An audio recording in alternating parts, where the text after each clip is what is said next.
On today's episode, I'm going to share 9 things you'll want to know about having an unmedicated birth in the hospital.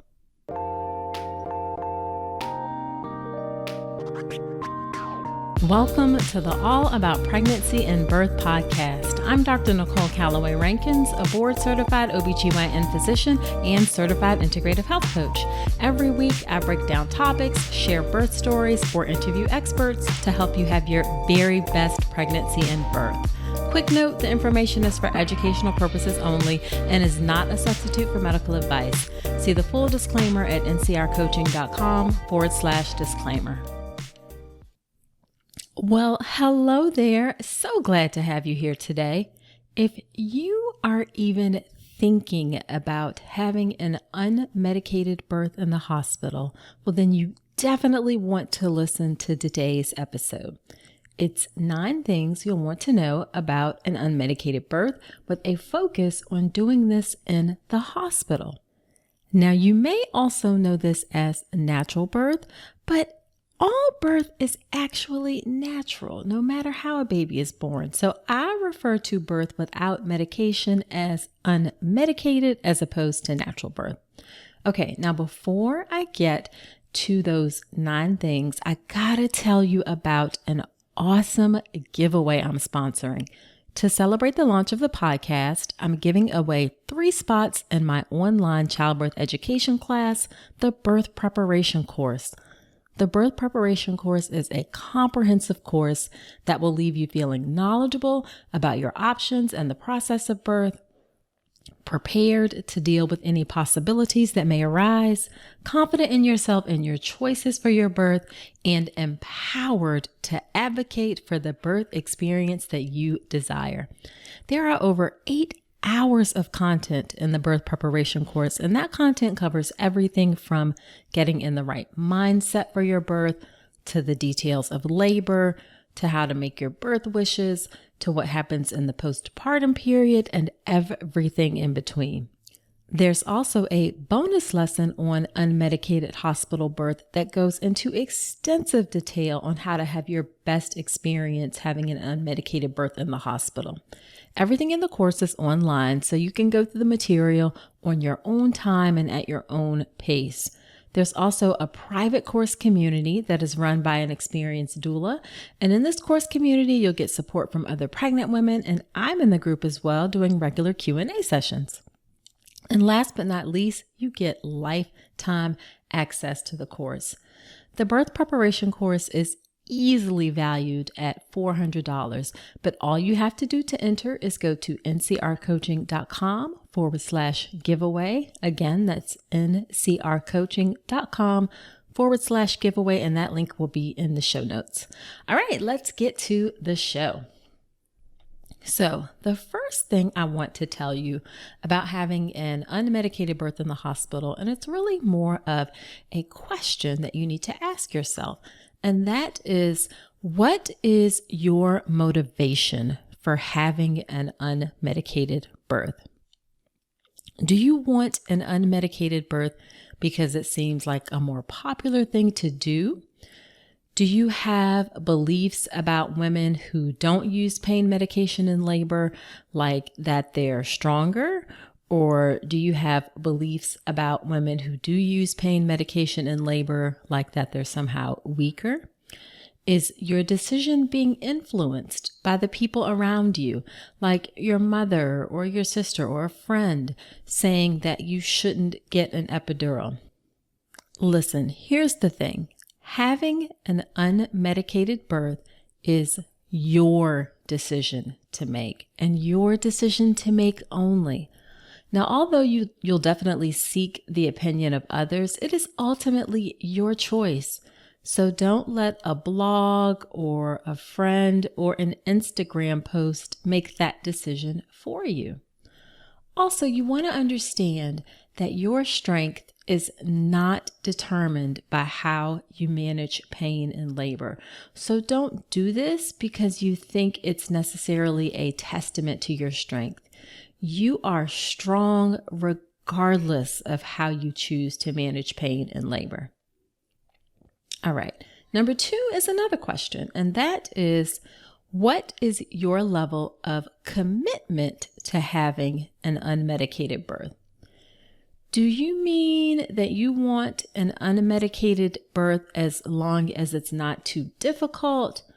Do you want to, just kind of play it by ear and see how things go? Or do you mean that you are ready to dig deep, give everything in your being, and scrape the bottom of your soul in order to have an unmedicated birth? Now, there is no right or wrong answer to this question.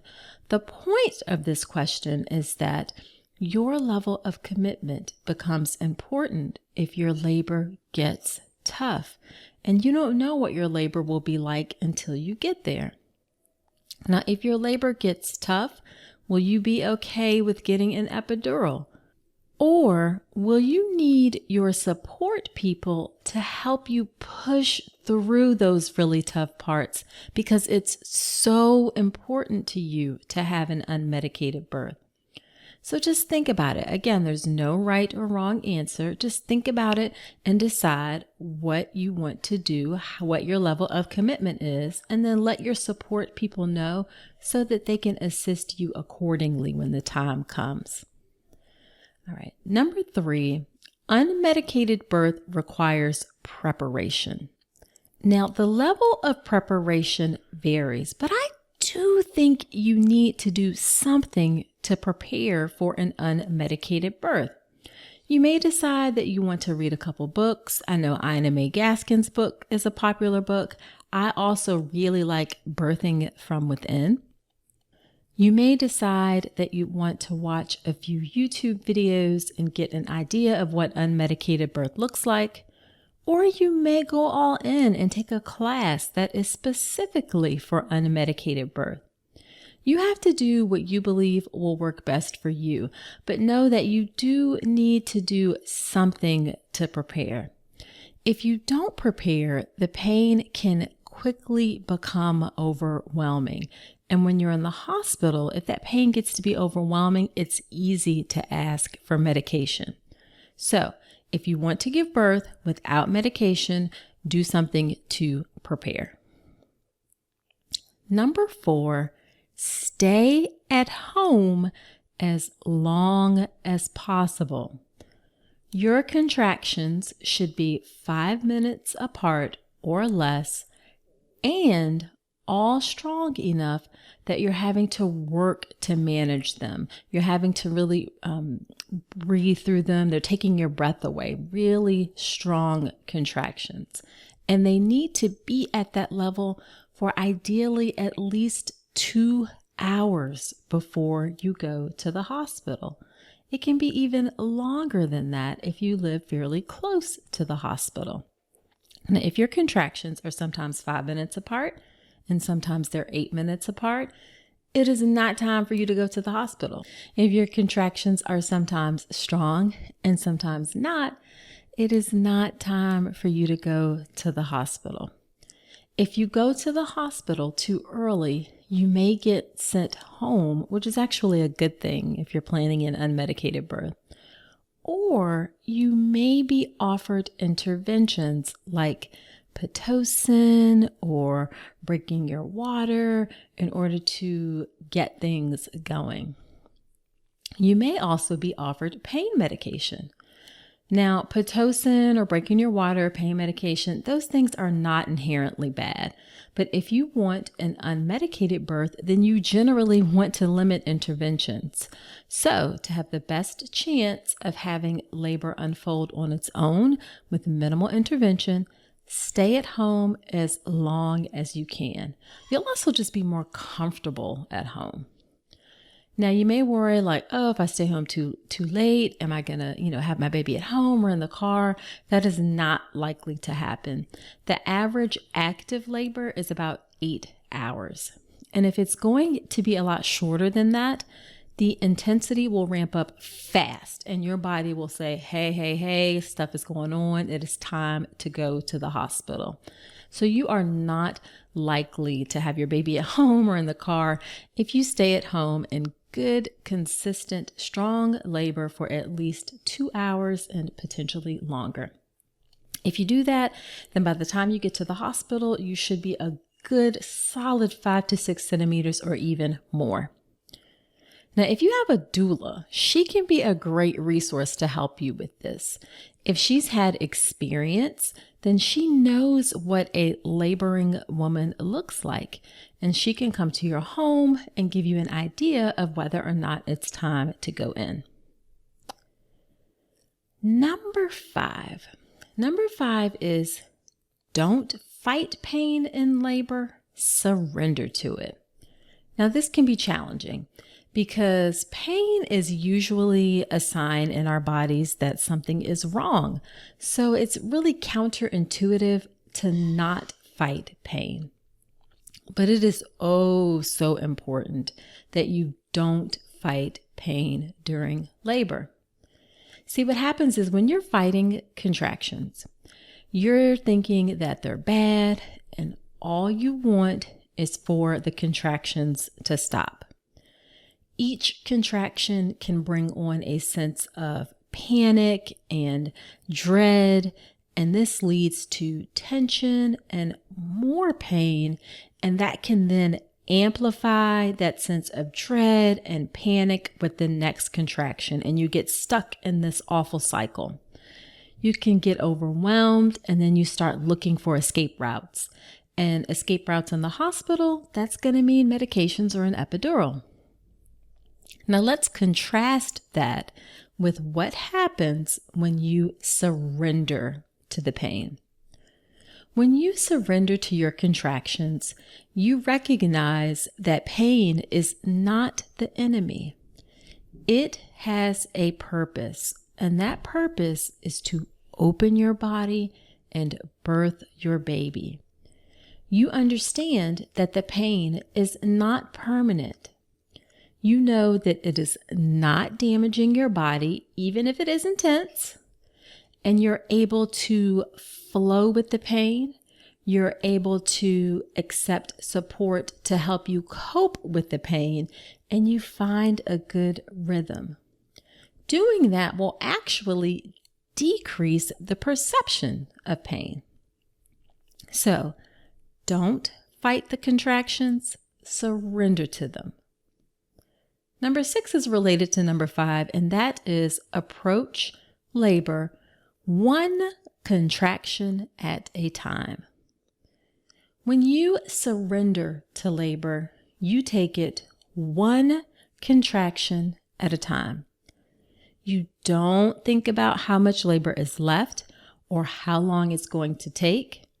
You get through one contraction, and then the next contraction, and then the next contraction, realizing that each one of those contractions is bringing you closer and closer to meeting your baby. Number 7, you want to request a nurse who has experience caring for women who want an unmedicated birth. Now, your nurse is the one who's with you during the majority of your labor, not your doctor. And having a nurse who's experienced, or at least has a desire to care for women who have an unmedicated birth, that can make a huge difference in your birth. It may surprise you that not all nurses are as comfortable caring for women who want an unmedicated birth. So you definitely want to ask. If you can have a good nurse, she'll help you try different techniques to cope with the contractions, like moving, walking, the birthing ball, different positions, getting in the shower. She'll be there to support you during the difficult parts, and she can advocate for you if needed. For example, if your doctor comes in saying, well, maybe you should just get an epidural, then your nurse can be the one to say, you know what, she's doing great. She's managing these contractions fine, and she's making great progress, and then advocating for you so you don't end up doing something that you didn't necessarily want to do. So definitely ask for a nurse who has experience or at least enjoys caring for women who want an unmedicated birth. Number 8 is politely request that no one offers you pain medicine. You want to be the one who is in control of the decision to accept pain medicine, not your doctor or your nurse. So kindly let the people caring for you know that you will ask for pain medicine if you need it. And then number 9 is if you change your mind and you decide to use pain medication, that is okay. There is absolutely nothing wrong if you change and decide to do something different. You're not a failure.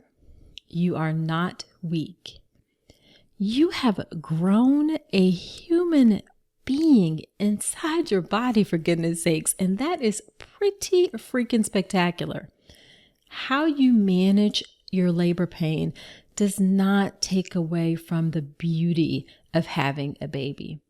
Doesn't take away from your strength, doesn't make you a failure, doesn't make you weak. So if you decide that you want pain medication or an epidural, it is perfectly okay. Okay, so to recap, here are the 9 things you'll want to consider if you plan to have an unmedicated birth in the hospital. Number 1, what is your motivation for having an unmedicated birth? You want to be sure that you are doing it because it is something that you want to do. Number 2, what is your level of commitment to having an unmedicated birth? Number 3, unmedicated birth requires preparation. Number 4, stay at home as long as possible. Number 5, don't fight pain in labor, surrender to it. Number 6, approach labor 1 contraction at a time. Number 7, request a nurse who has experience caring for women who want an unmedicated birth. Number 8, politely request that no one offers you pain medicine. And then the final one, if you change your mind and decide to use pain medicine, that is okay. Well, that's it. Thank you so much for being here. I hope you found this helpful. Now, oftentimes, if you plan an unmedicated birth, you're thinking about making a birth plan. I have a great free 1-hour mini course on how to make your birth plan. In addition to general information on making a birth plan, it also contains some information specifically for women who want an unmedicated birth. So you definitely want to check it out. You can go to ncrcoaching.com/birth plan, and that link is in the show notes. Now be sure to subscribe to the podcast in iTunes or wherever you listen to podcasts. And if you feel so inclined, I'd really appreciate you leaving an honest review. And of course, do not forget about the giveaway. Enter to win a spot in the birth preparation course. Go to ncrcoaching.com/giveaway. That's ncrcoaching.com/giveaway. That link is in the show notes. Okay, that's it for this episode. Until next time, I wish you a healthy and happy pregnancy and birth. Today's episode is brought to you by Women's Wellness Coaching by Dr. Nicole Calloway Rankins. Head to ncrcoaching.com to check out my free 1-hour mini course on how to make your birth plan, as well as my comprehensive online childbirth education class, the Birth Preparation Course. With over 8 hours of content and a private course community, the Birth Preparation Course will leave you knowledgeable, prepared, confident, and empowered going into your birth. Head to ncrcoaching.com to learn more.